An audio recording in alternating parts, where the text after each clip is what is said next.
My thumb hovered over the text message, reading it for the 100th time. Don't show up tomorrow. You're an embarrassment to this family. We don't want to explain why our daughter took 8 years for a 4-year degree. I sat in my small apartment, surrounded by moving boxes and the gentle hum of my laptop running financial algorithms. Tomorrow was my college graduation, but not the way my parents imagined. They thought I was finally finishing my bachelor's degree in business. They had no idea I was receiving my PhD in financial engineering with a focus on algorithmic trading. Let me explain. I'm Sarah Mitchell, and 8 years ago I made a choice that changed everything. I was supposed to follow my parents' perfect plan. Get a business degree, join Mitchell & Associates, the family's financial consulting firm, and eventually take over when my father retired. Simple, straightforward, soul-crushing. But during my first year of college, I discovered something fascinating in my computer science elective: the power of algorithmic trading. While other students saw boring lines of code, I saw the future of finance. I secretly switched my major, doubled down on advanced mathematics, and pursued a direct track to a PhD. To keep my parents from cutting me off completely, I maintained the illusion that I was just struggling with my business degree. Every semester, I doctored my transcripts before sending them home. Still working on it, I'd say during our brief phone calls. These classes are really challenging. They bought it because they wanted to believe I was failing. It fit their narrative perfectly. Their disappointment of a daughter couldn't even handle a simple business degree. My older sister Julia, of course, had done everything right. 4 years at an Ivy League school, straight into a management position at Mitchell & Associates, married to a senior partner. She was their golden child, their proof that their way was the only way to succeed. Did you see Sarah's latest transcript? I overheard my mother say during last Thanksgiving. 8 years and she's still not done. Thank God we have Julia to take over the company. If only they knew what I was really doing during those 8 years. It started small, a trading algorithm I developed during my master's research. While my family thought I was failing Business Statistics 101, I was actually coding a program that could predict market movements with 89% accuracy. I launched it with my savings of $15,000. Within 6 months, that algorithm had turned my initial investment into $300,000. I reinvested everything, living in a tiny studio apartment, eating ramen noodles, and working through nights and weekends to refine my code. By year 3, my trading system had grown into something extraordinary.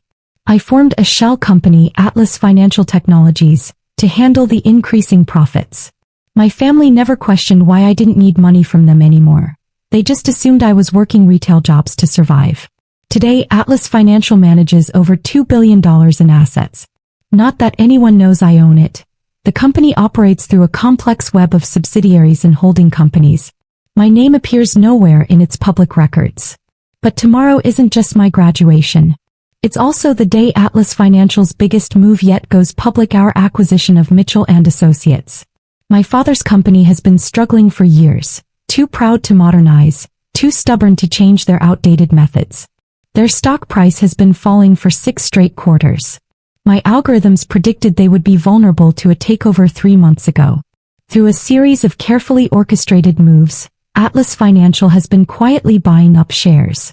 As of yesterday, we owned 48% of Mitchell & Associates. Tomorrow morning, just hours before my graduation ceremony, our final purchase will go through, giving us controlling interest. My phone buzzed again, another text from my mother. We mean it, Sarah. Stay away from graduation. We've told everyone you dropped out anyway. It's easier than explaining your failure. I put my phone down and walked to the window of my shabby apartment. From here I could see the Mitchell & Associates building, its logo illuminated against the night sky. By this time tomorrow that logo would belong to me. My laptop chimed, an email from my company's board, who had never met their mysterious CEO in person. Purchase agreement is ready for final approval. Shall we proceed with the Mitchell acquisition? I typed 2 words, execute tomorrow. Another text from my family buzzed through. Don't embarrass us more than you already have. Just accept that you're not cut out for success. I smiled, picking up my graduation robe from its hanger. Inside the pocket was my acceptance speech. I'd been chosen as the graduating class speaker, not that my family knew. The speech would be broadcast live on the university's website, where I knew my parents would secretly watch, if only to confirm I wasn't there. My phone rang. It was Julia, probably calling to rub salt in the wound. "Sarah, please tell me you're not actually planning to show up tomorrow," she said without greeting. "Mom and Dad are serious. They don't want to see you." I ran my fingers over my graduation robe, touching the gold cords that marked my summa cum laude status. "Don't worry, Julia. Everyone will see exactly who I am tomorrow." Graduation morning dawned bright and clear. My phone had been buzzing since dawn, mostly messages from my family, each one more condescending than the last. "Glad you finally showed some sense and stayed away," my father texted. "It's for the best, dear," from my mother. "You were never cut out for academia anyway." Julia sent a particularly stinging message. "Thanks for not embarrassing us today. I'm giving a big presentation to the board about taking over as CEO. At least one Mitchell will make the family proud." I turned my phone off and adjusted my graduation robe in the mirror. Under it, I wore a tailored black suit that cost more than my father's monthly salary. Today wasn't just about proving them wrong, it was about taking back my power. My laptop chimed with an urgent email. "Atlas financial acquisition of Mitchell and Associates confirmed. We now own 51% of shares. Announcement goes public at 10 a.m. Perfect timing. My graduation speech was scheduled for 10:15. The graduation ceremony was being held in the university's grand auditorium. As I walked backstage, I could hear the excited chatter of families finding their seats. Somewhere out there, I knew my parents were sitting in their office, probably watching the live stream just to confirm my absence. The dean approached me with a warm smile. "Dr. Mitchell, are you ready? It's not every day we graduate someone with a triple major PhD and 4 pending patents."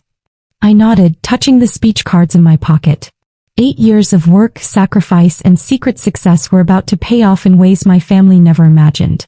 At exactly 10 a.m., my phone lit up with notifications. The business world was exploding with the news. Breaking. Atlas Financial acquires Mitchell and Associates in surprise takeover. I smiled, imagining the chaos unfolding at my father's office. Right now, he would be discovering that his company was no longer his. That some mysterious entity had bought out his life's work from under him. The ceremony began. I sat among my fellow graduates, listening to the initial speeches.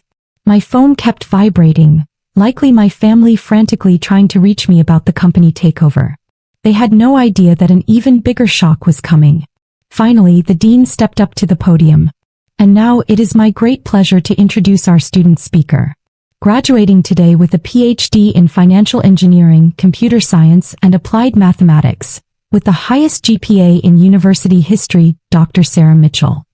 The audience applauded as I stood. Through the livestream camera, I could practically feel my family's shock through the screen.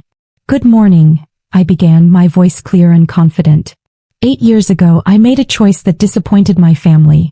They thought I was failing at a simple business degree. In reality, I was building something extraordinary. I paused, letting my words sink in. During these 8 years, I developed revolutionary trading algorithms that changed the face of financial technology. I founded a company that now manages billions in assets. And this morning, that company acquired Mitchell and Associates.